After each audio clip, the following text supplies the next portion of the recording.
Bom dia, que a paz de Jesus esteja com você.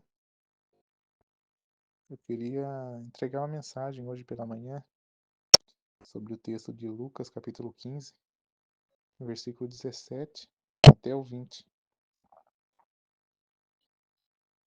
Caindo em si, ele disse: Quantos empregados de meu pai têm comida de sobra, e eu aqui morrendo de fome? Eu me porei a caminho e voltarei para meu pai, e lhe direi: Pai, pequei contra o céu e contra ti. Não sou mais digno de ser chamado teu filho. Trata-me como um dos teus empregados. A seguir, levantou-se e foi para seu pai. Estando ainda longe, seu pai ouviu e, cheio de compaixão, correu para seu filho e o abraçou e beijou. Nesse capítulo de Lucas, no 15, Jesus conta três parábolas: né? A da ovelha perdida, a da dracma perdida e a do filho pródigo. Esses dias eu vi uma comparação interessante sobre essas três parábolas. A primeira fala da ovelha perdida. A comparação diz que a ovelha está perdida, sabe que está perdida, mas não sabe o caminho de volta para casa. Por isso o pastor deixa as 99 e vai à procura dessa ovelha.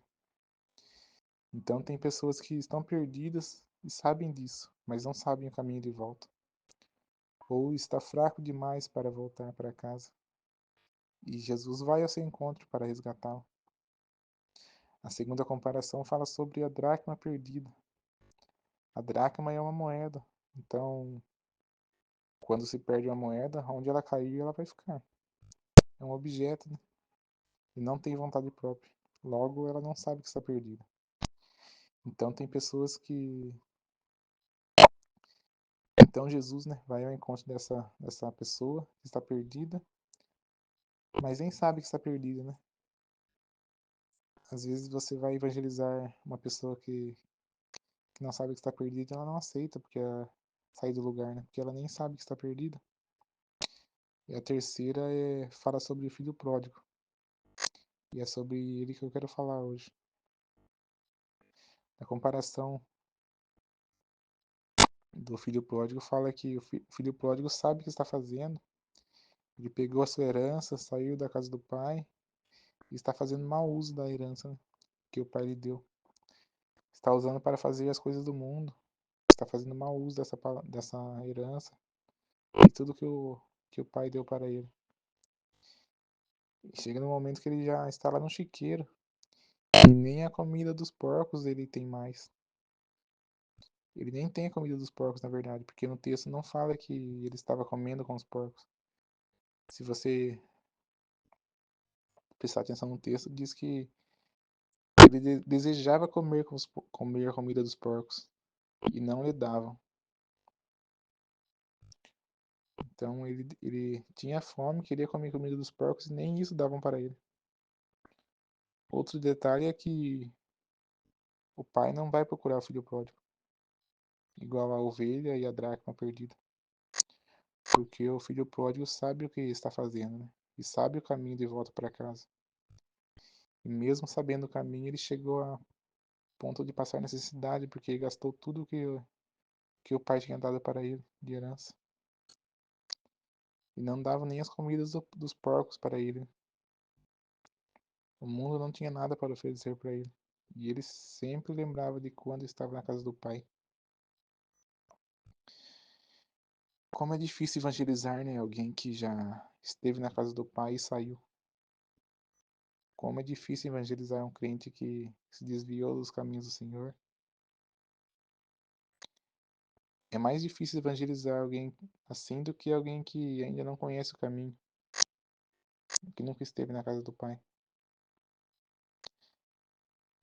Nessa parábola, o filho pródigo se arrependeu lá no chiqueiro.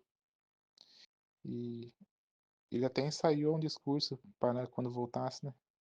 Ele estava lá no chiqueiro e disse: Eu me porei a caminho e voltarei para meu pai. E lhe direi: Pai, pequei contra o céu e contra ti. Não sou mais digno de ser chamado teu filho. E quando ele volta para a casa do pai e o pai vê ele de longe, corre para o seu encontro, abraça e beija ele. O pai estava apenas esperando ele voltar. Então, se essa mensagem está certo com você, que saiu da casa do pai, e você sabe o caminho de volta, basta você voltar. Né? O pai só está esperando você voltar.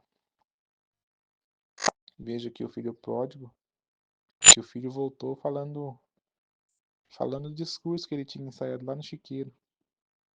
E o pai nem respondeu, o pai só mandou preparar a festa por causa que o filho dele voltou para casa.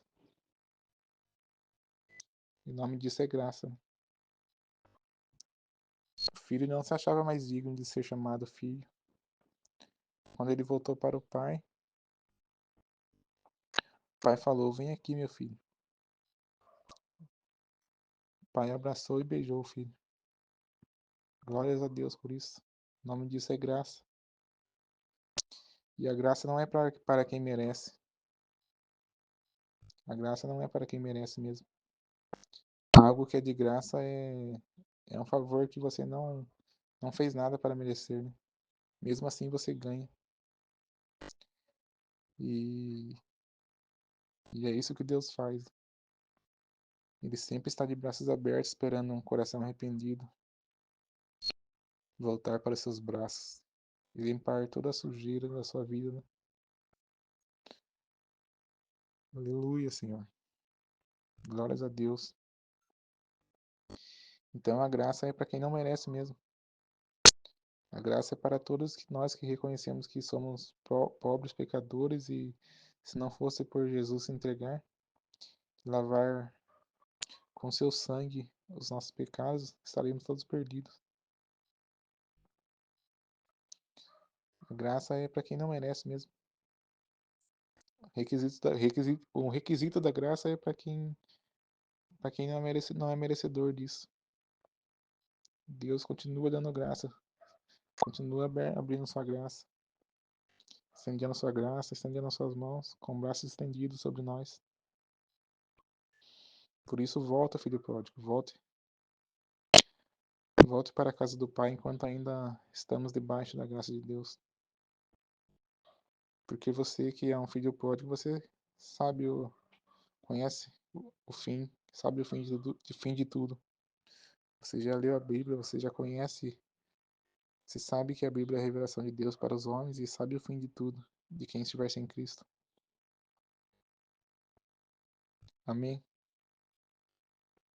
Bom dia.